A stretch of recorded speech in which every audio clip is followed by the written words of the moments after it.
तर अहमदाबाद विमानतळावरील एअर इंडियाच्या विमानाच्या अपघातामुळे देश हळहळलाय। खरं तर या अपघातानंतर अहमदाबाद विमानतळावरील सरदार वल्लभभाई पटेल इंटरनॅशनल एअरपोर्ट जे आहे या ठिकाणाहून विमानसेवा काही काळासाठी बंद करण्यात आली होती। मात्र आता ही विमानसेवा पूर्ववत झालेली आहे, पुन्हा एकदा सुरू झाली आहे। दुपारी बोईंग AI-171 या विमानानं लंडनसाठी उड्डाण करताच 2 मिनिटांनीच विमानाचे इंजिन फेल झालं। पायलटकडे केवळ 1 मिनिटाचाच वेळ होता, परंतु विमान एवढ्या कमी उंचीवर होतं की पायलटही काही करू शकले नाहीत आणि विमान झाडांवर आदळलं आणि मोठा अपघात झालाय। विमान कोसळताच भले मोठे आगीचे आणि धुराचे लोट खरं तर उठले होते। हे लोट एवढे होते की अहमदाबादमध्ये 2 किलोमीटर वरून ते दिसत होते। ज्या इमारतींवर हे विमान कोसळले त्या इमारती जळून खाक झाल्यात। इमारतींच्या परिसरातील वाहनं देखील जळून खाक झालेली आहेत। रहिवासी भागात हे विमान कोसळल्यानं मोठी जीवितहानी होण्याची शक्यता आहे। अधिकृत आकडा अजूनही समोर आलेला नाही। विमानाचा पाठीमागचा भाग खाली झुकल्यानं खरं तर तो झाडांवर आणि नंतर इमारतीच्या छतावर आदळलाय। यामुळे विमानाला आग लागली आहे। अद्याप ब्लॅक बॉक्स मिळालेला नाही अशी देखील माहिती समोर येते। त्यावरून नेमका अपघात कसा झाला आणि त्याचं कारण काय आहे याची माहिती काही वेळेनंतर मिळेल।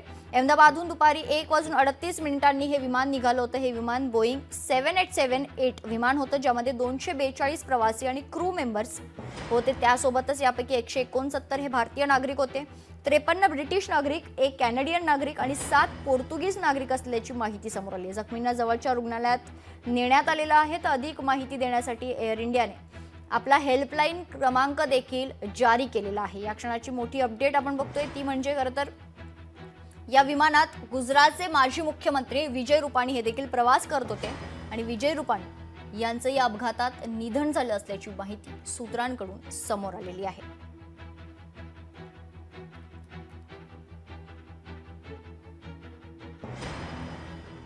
तर अहमदाबाद येथे एअर इंडिया विमान अपघातामुळे खळबळ उडाली आहे। या अपघाताची 2 संभाव्य कारणं समोर आली आहेत। पहिलं कारण म्हणजे विमानाच्या इंजिनमध्ये बिघाड झाला, ज्यामुळे अपघात घडला आणि दुसरं म्हणजे प्रत्यक्षदर्शींच्या मते विमान एका इमारतीवर जाऊन आदळले आणि त्यानंतर ते जळून खाक झालेलं आहे। खरं तर या दुर्घटनेनंतर अहमदाबादमध्ये धुराचे लोट पाहायला मिळाले। सध्या बचाव कार्य सुरू असून जखमींना रुग्णालयात दाखल देखील करण्यात आलेलं आहे। एअर इंडियाचं विमान कोसळल्यानं संपूर्ण परिसरात गोंधळ माजलेला आहे।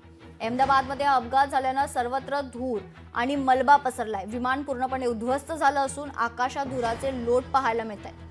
प्रत्यक्षदर्शींच्या मते विमान एका इमारतीवर आदळलं, ज्यामुळे अपघात घडलाय। गुजरातमधील अहमदाबाद येथे झालेल्या या विमान अपघातामुळे मोठ्या प्रमाणात नुकसान झाल्याची भीती व्यक्त केली जाते। या विमानात 200 खरं तर 42 प्रवासी प्रवास करत होते। अहमदाबाद येथे एक मोठा विमान अपघात घडला। एअर इंडियाचं हे विमान अहमदाबादहून लंडनला जात होतं।